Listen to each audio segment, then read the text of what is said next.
What's up, guys? So, good morning, everyone. And today, it's a Saturday. And life update for behavioral therapies. Last time, or hindi ko na alam kung kailan tayo nagkaroon ng follow-up check-up. Ano yun?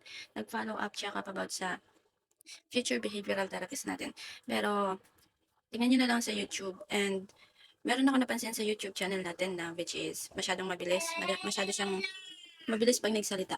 And And ngayon, gagawin natin siyang mabagal so maintindihan ng lahat. So, after graduation, guys, siguro mga June, first week ng June, or second week ng June, yes, second week ng June, nag-start na akong pumunta dito sa Bulacan. So, ito yung bahay ng tito ko. So, ayun, nag-start na akong pumunta sa Bulacan. And sa Bulacan kasi, syempre mas malapit yung Manila kahit papaano. And yung biyahe papunta sa BGC to here, San Rafaela is nasa 3 hours. And last time, nag-start ako for 7 days training sana. Pero ang nangyari, 3 days lang tayo guys sa training natin. Di na nasundan kasi dapat 4 days pero naging 3 days kasi yung 12 is Independence Day natin. So, meron lang akong 3 days na pasok. And super nakaka-enjoy guys yung pagpasok natin. Lalo na yung pakikipaglaro sa mga bata. Pero, dahil wala tayong alam sa behavioral therapist, syempre para ako nangangapa. Para akong, naalala ko na nag-OJT ako, parang ganun yung datingan ko nung time na yun. So, ipapakita ko siya dito. Tuloy-tuloy yan. Ching! So, tuloy-tuloy yun, guys. Yan yung nangyari nung pumunta ako sa BGC Manila, Taguig. So, hindi ako nag-post ng mga video about doon kasi ngayon ko siya i-upload kapag tapos ng aking review about dun sa nangyari.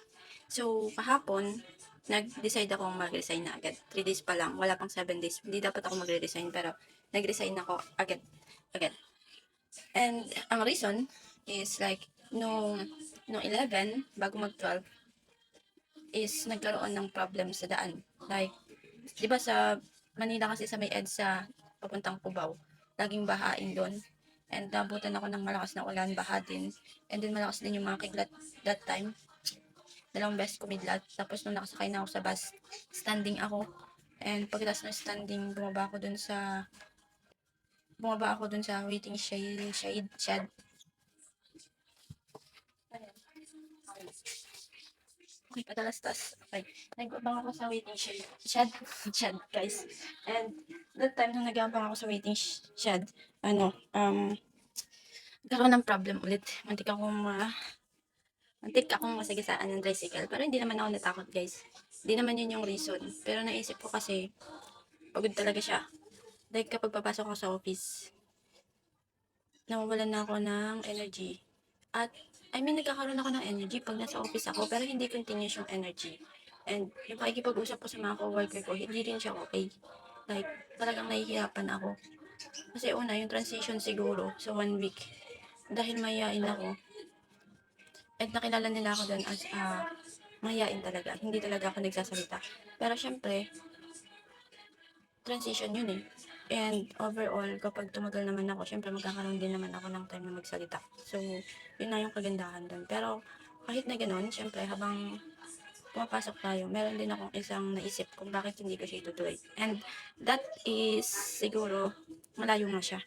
And, kung maghahanap ako agad ng boarding house doon, wala pa akong pera. So, syempre, from the scratch tayo, gusto ko muna sana uwian.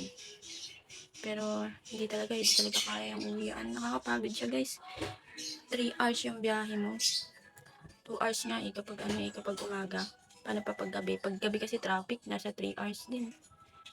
Sabi mo ng 2 hours kasi traffic din sa umaga, lalo na kung aalis ka dito ng 4 to 5. Abutan ka ng 6, 7, 8, mga ganyan. Marami ng tao sa daan. And traffic na talaga. Pero yung time na yun, pwede na akong matulog sa bus. And pag uwi din, pwede na rin ako matulog sa bus. Pag umuulan naman, okay lang din. And ang ano dun guys, hindi ko sinubukang mag-commute. Yun yung hindi ko nasubukan kasi angkas lang ako kasi ayokong malate. So, pinagtyagaan ko yung angkas. Pero nabawi ko yung pamasahe ko na 1K. Tapos hindi ko pa nagastos yung hiniram ko sa iba. So, bumalik lang din yung pera ko. And sakto naman, wala naman siyang kulang. Ang nagastos ko lang pala yung sarili kong pera na 500. May tira pa siguro doon 250. So, yung 250 na yun, hindi pa sa akin yung ibabalik ko pa sa small group namin dun sa dati kong school. So, yun, okay naman siya so far, masaya yung experience sa behavioral therapist. Kaso nga lang, challenging sa mga bata.